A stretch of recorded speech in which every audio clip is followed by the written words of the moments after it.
C'est avec vous nous permettra aujourd'hui de retrouver Nathalie Plot. Nathalie était venue témoigner l'année dernière dans notre grande discussion consacrée aux enfants dysphasiques.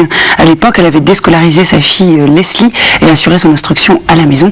Nous allons voir comment elle se porte tant l'une que l'autre. Une grande discussion aux enfants dysphasiques et à cette occasion, vous avez pu rencontrer dans notre reportage Nathalie Plot, dont la fille Leslie, qui a 8 ans, est atteinte de ce trouble du langage. Je vous propose de revenir quelques instants sur notre reportage. Nous avons 3 enfants, dont 2 enfants dysphasiques.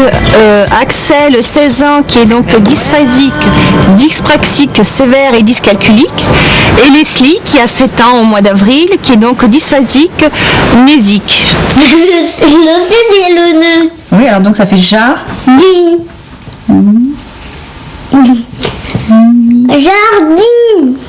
Janine. Jardine. Bon, c'est pas grave. La dysphasie de Leslie, c'est un problème de connectique en fait.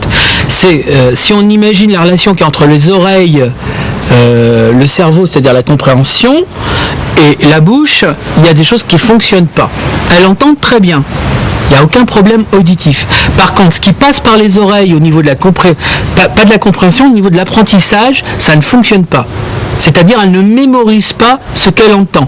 Il y a des lettres, elle les confond avec d'autres, mais si elle fait le geste, elle y arrive.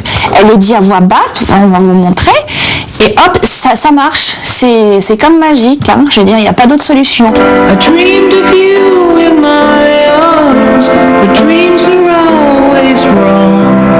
Si on compare Leslie à une voiture, c'est une Formule 1 qui n'aurait pas de pneus.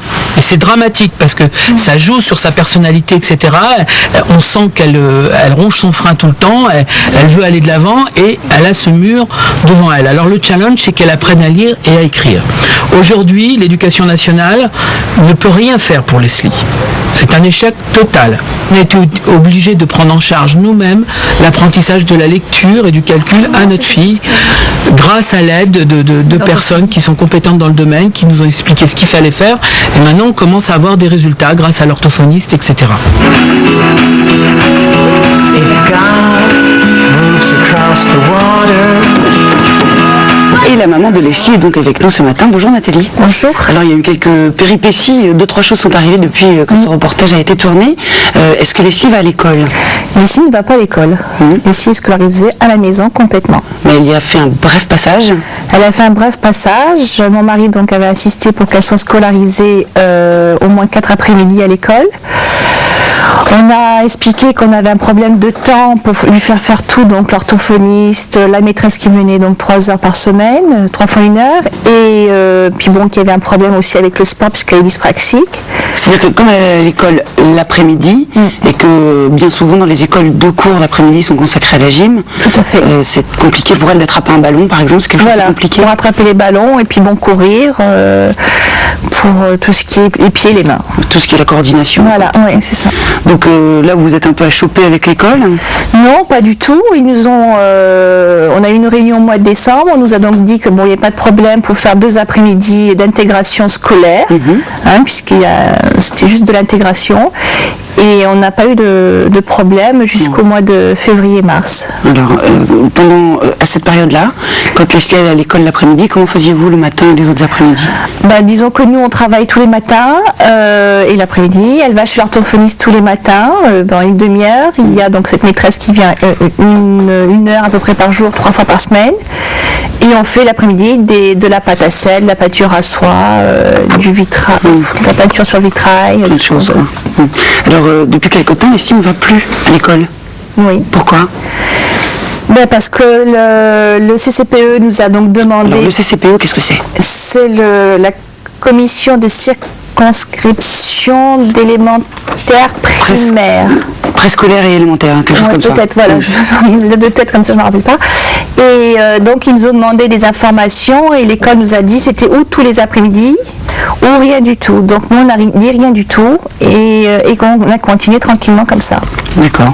Donc, ça lui manque ou pas? Pas du tout. Non? On ne veut même pas y aller. Ah bon? Non. Ou alors tout va bien dans le meilleur des mondes? Pour nous, ça va très bien. Pour vous, ça va très bien. Vous ne regrettez pas qu'elle n'aille pas à l'école? Non, pas du tout. Est-ce qu'on vous a proposé un contrat d'intégration scolaire adapté à ces problèmes?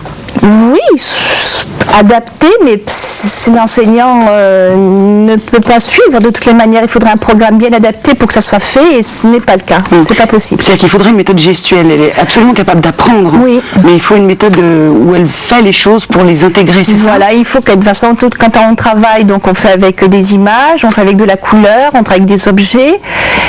En classe, c'est pas possible. Le peu de temps qui a été en contrat d'intégration, si on peut ainsi dire, bon, c'était pour la socialiser. Oui. De toutes les manières, c'est pas possible pour un enseignant de tout faire, quoi. Je veux dire, ils n'ont pas le temps, ils n'ont pas la formation et il manque de personnel. Bon, alors on voit que vous débrouillez comme ça pour l'instant. Voilà. Vous avez des projets quand même pour l'école? Ben, on espère qu'en CE2 ou alors en CM1, elle puisse être intégrée normalement tous les jours, sachant qu'elle sera de toutes les manières toujours obligée chez l'orthophoniste pendant de très longues années, au moins 3-4 fois par semaine. Parce que c'est la seule roue de secours qu'on a, et c'est la seule personne qui soit capable de la rééduquer pour pouvoir avancer. Vous attendez le CE2 ou le CM1 pour qu'elle sache lire? Oui, tout simplement, qu'elle sache lire correctement, tout en sachant que l'école devra faire attention parce qu'elle sera de toutes les manières très lente. Est-ce que vous avez un sentiment de marginalisation? On voit que vous faites avec, hein, vous avez pris le bon parti des choses. Ben non, parce qu'on vit cool, je veux dire, on vit heureux, on fait avec et les s'y avance.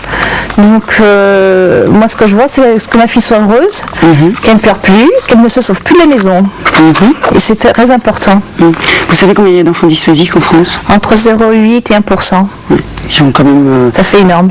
C'est beaucoup d'enfants, même si, et vous, tant mieux d'ailleurs, vous avez trouvé une solution. Ils ont quand même le droit à l'école. Tout à fait. C'est un droit. Ouais. Mais bon, si c'est pour avoir un droit et puis que ça soit mal fait, ce n'est pas la peine. C'est vrai, c'est voilà, évident. tout simplement. Bon, donc, vous continuez de vous bagarrer à votre manière? Oui, je me bagarre. Maintenant, mes efforts sont faits uniquement pour ma fille. Je ne me bagarre plus contre l'éducation nationale puisqu'ils ne sont pas adaptés à ça. Donc, ça sert à rien de toutes les manières. Il vaut mieux que j'emploie mon énergie à trouver des solutions pour lui faire comprendre certains sons que de faire des courriers, à essayer de monter des choses qui ne vont de toutes les manières pas tenir. Puis c'est tout, quoi, je veux dire. Est-ce qu'elle en est son apprentissage de lecture, là, aujourd'hui? Ben, lit des textes, on a commencé à faire même pas des dictées, mais ce sont des phrases qu'elle veut écrire, donc on essaye de trouver des combines pour des fois dire des mots qu'on ne sait pas écrire, mais par d'autres mots, puisqu'il faut toujours un peu changer. Bon, ben, elle arrive à lire, elle peut lire sur les boîtes de conserve, elle peut commencer et donc on avance bien. Et ce qui est compté, elle compte, elle additionne, elle soustrait jusqu'à 3 chiffres, même les virgules, elle a compris. Elle sait compter jusqu'à ça, mais il ne faut pas lui demander de le dire oralement. C'est tout. D'accord. Il faut arrêter l'oral. On se tient au courant, on essaie de savoir comment ça va avec votre fille. Bravo pour tous vos efforts. Ça va très bien. Vous la saluez pour nous et vous la félicitez. Et merci à vous d'être repassé nous voir. Et je vous emmène moi tout de suite au pêle-mêle. Merci beaucoup. D'accord, merci.